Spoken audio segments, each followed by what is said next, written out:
Hi everybody, Kat here. Welcome in.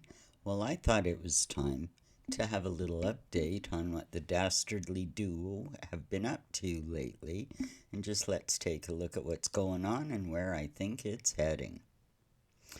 Well, let's start at home in Montecito. Things aren't going too well for Harry and Meghan. Their big mansion, apparently, no longer suits them. Remember just a little while ago, Megan was talking about the first time they saw the house in Montecito and they just absolutely knew it was their dream home. They felt at peace there. It was absolutely everything they needed and wanted, especially when they saw the two palm trees of entanglement in the front yard. That it just defined them. They had to have the house. Yep, two palm trees wound together, tangled together, growing, both stunted because they're sucking the life out of each other. The palm trees of entanglement, that sure does represent their relationship, but the house no longer suits them. It doesn't accommodate them anymore. So they're looking now to move to Hope Ranch, an even more exclusive neighborhood about half an hour away. Well, the Homeowners Association in Hope Ranch are having a serious case of the NIMBY'S. Not in my backyard. They don't want them there. People have been quoted in local newspapers saying, we don't want that kind of circus to come to town. So in Montecito, they never made it. They never made it with the A-listers there. Jennifer Aniston is not her best friend. Anybody else that lives there, they're not getting invited to the parties. There's two local newspapers in the Montecito area, Santa Barbara, that have writers who, on a semi-regular basis, put out columns about Harry and Meghan, and they're scathing and snide and hilarious. And everybody in the area is reading this stuff. So they've been lampooned and shunned by their own neighbors in Montecito. That's why they need to get out. It has nothing to do with the house doesn't accommodate them anymore. And they're not wanted in Hope Ranch either, which is just a scream. And we've got the podcast is rolling on, and she keeps putting her foot in it one step after another through every podcast. It's absolutely ridiculous. First of all, she doesn't know the difference between an archetype and a stereotype, which is amusing for someone who calls himself a broadcaster, a podcaster. But that's almost beside the point now. In the latest one, she goes after Asian stereotypes, of course, and the dragon lady, and she even took a hit at Quentin Tarantino. Well, if that woman ever had hopes of working in Hollywood again, she's done it now. You don't go after one of the most successful filmmakers and expect to get any respect. And even if the premise she was trying to promote about the movie had been true, you don't do it. But she had it all wrong anyway. She didn't have the plot right. She didn't have the premise or the assumptions correct. She doesn't know what she's talking about. So she comes off as even more of an idiot. And as far as the Spotify numbers go, the numbers that you've seen reported, oh, they're number 10 or they're in the top, whatever, I don't believe them. Statistics are funny things. Anybody can, a statistician can say, you tell me the outcome you want and I can juggle the numbers to make that happen. That's how they work. It just depends on the parameters that they use and whatever, but she is not the nationwide sensation they're trying to make her out to be. That's obvious. The Netflix deal, who knows, still kind of up in the air. They haven't produced anything yet. Over 2 years, and they don't have enough footage to put anything together. But apparently, what they do have so far, you know, Harry and Meghan are scrambling back, trying to edit things out of the podcast, trying to edit the Netflix thing. Now they don't want it to come out till later as well, um, because I think they want to try to whitewash. But that's not the point. If you've got to whitewash something, everybody knows that you said horrible things to begin with. And they don't regret it out of some pull of the heartstring kind of emotion. It's oh crap, we're really sinking fast here, and if we say any bad things, nobody will listen to us again. Not after what happened at the funeral. But so the Netflix thing is still up in the air.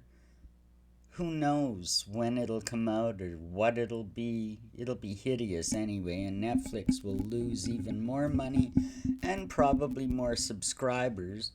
But it could be a case where they, it's a dead horse already, but they gotta kick it to the finish line. So we'll see what happens there, but I certainly don't expect anything worth watching. That's for sure. Now we've got the case of Harry's book, which was supposed to be out late this fall. Next month, I think, was the target date.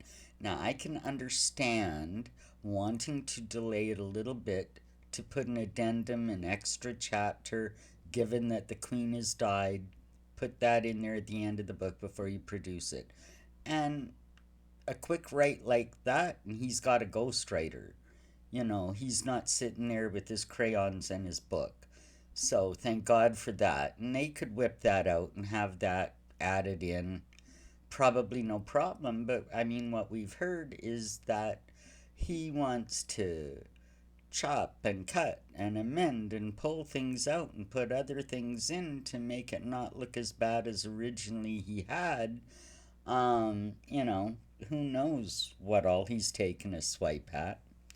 Now, there's a couple of thoughts on this. If Charles were so inclined, I'm sure he could get the book scrapped completely. He could certainly get the book banned in England. They've done that before. There's been other authors that have written things that are not so complimentary about the royal family, and they actually have been blocked from publication in Great Britain. But there's the matter of the money. Harry has been given, I think, $15 million in advance of, I think it is a $50 million $3 book deal in total. But so they've already spent the money. Getting out of any kind of a deal like that is probably possible, but they probably want their money back, which I don't think Harry and Meghan have, and they'd have to depend on Charles to pony that up.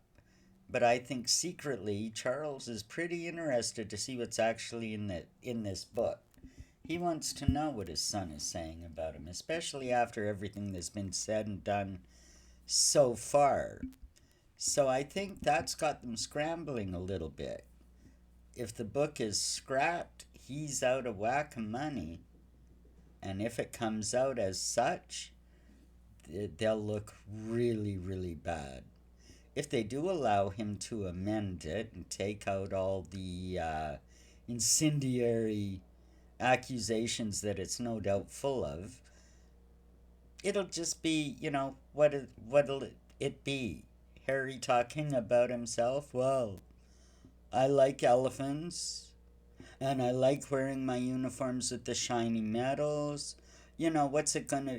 Nobody's gonna pay a bloody bit of attention to it. So Netflix and Spotify and the book deal are all up in the air and just destined for failure, whether they actually get produced and aired and published or not. It's not looking too good for them. they have dumped Sunshine Sachs. And you can tell that Meghan's in charge of the publicity now. It's the crap they're coming out with. And just the other day, thanks to TMZ, we were treated to an insider's look at their date night and all the PDA, and oh my gosh, they looked so loved up. They didn't. First of all, they arrived separately, an hour apart, and TMZ would have never have been there had Meghan not informed them that they were going to be there. You know, loved up in PDA. Harry pointed at her a couple of times. She was pictured several times with her hands clasped and a stupid grin on her face, but it didn't look like they were really having a lot of fun. It didn't look like they were together. It was just another publicity stunt. Harry probably got an invite out, and Meghan was like, oh, he's not going anywhere without me. So she called TMZ and she showed up. I'm pretty sure that that's what happened. So yeah, Montecito doesn't want him. Hope Ranch doesn't want him. Hollywood doesn't want him. All of their deals are up in the air. It's just a shit show all the way around. So it's not going too well for them there. And on the home front with the royal family, things are even worse. We saw at the funeral of the Queen how the whole family just shunned and ignored them. But you would too. I mean, they probably were wearing wires. Anything you might have said, they'll run out and repeat to Gayle King or Oprah or People magazine. So you can't trust them, and they know this. And after everything Harry and Meghan have done so far, the whole family's just at odds, just infuriated with them. So they didn't get the reception they wanted at the funeral. So Harry buggered off as soon as he could. They both did. You know, and now we're hearing just ludicrous reports that now Harry and Meghan are calling for a year of reconciliation. They want a year to somehow worm their way back into the royal family, because they're realizing America's done with them. The world is done with them. All they've got left is the possibility of being bankrolled by the royal family, so they want to nudge their way back into their good graces. I just don't think this strategy is going to work. Everybody's infuriated with them. They can't even talk. But apparently Harry's been trying to reach out, don't you know? He contacted William and said, oh, gee, next month in November, while you're in Boston for the Earthshot Prize event, just why don't you whip over so we can have a little chat? Yeah, from one end of the country to the opposite coast, just pop in so we can have a little chat. William's not going to do that. Are you out of your mind, Harry? William won't do that. Apparently, according to other online reports, Harry's written another letter to his father. And he's backtracking on the titles. Apparently, he said, in a nutshell, just forget about the titles. Just give us some money. We'll take the money and we'll just call it a day. Can you imagine the audacity of this guy? Just give us the money. King Charles has got to be just ripping his hair out angry with this. And you can bet Camilla, she's a tough one. Diana used to call her the pit bull, and I can see why. I don't think she'll take any of this crap from these two, and she'll advise Charles not to either. I think they're just scuppered. I think everybody's infuriated. Everybody's done with them. Nobody trusts them. it's, you know, talk about talk about falling hard and fast. It's only taken them a couple of years. But the interesting thing is, if you look back at my videos about the time loop and Wallace and Edward and how the events are playing out, this really kind of fits the timeline of that as well. That they ran out their welcome everywhere, and in their case, what ended up happening was that the Queen's father, King George, Edward's brother, had to basically banish them from England, remove all their titles, remove any association with the royal family, and just say, get gone and don't come back. And that's what happened.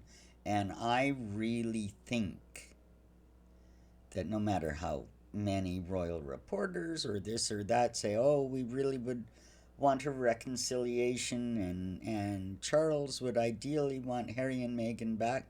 Yeah, ideally. But not the kind of people that they are. You can't have that. I really think because now William is the one handling the money. Because see, now Charles is getting his income from the state, from the government, the civil list. William's inherited the Duchy of Cornwall, and and he gets all the income from that. Charles, in fact, will be paying William rent for his house, Highgrove, which is in the Duchy. I believe it's Highgrove, yeah. So, to the tune of something like $700,000 a year in rent.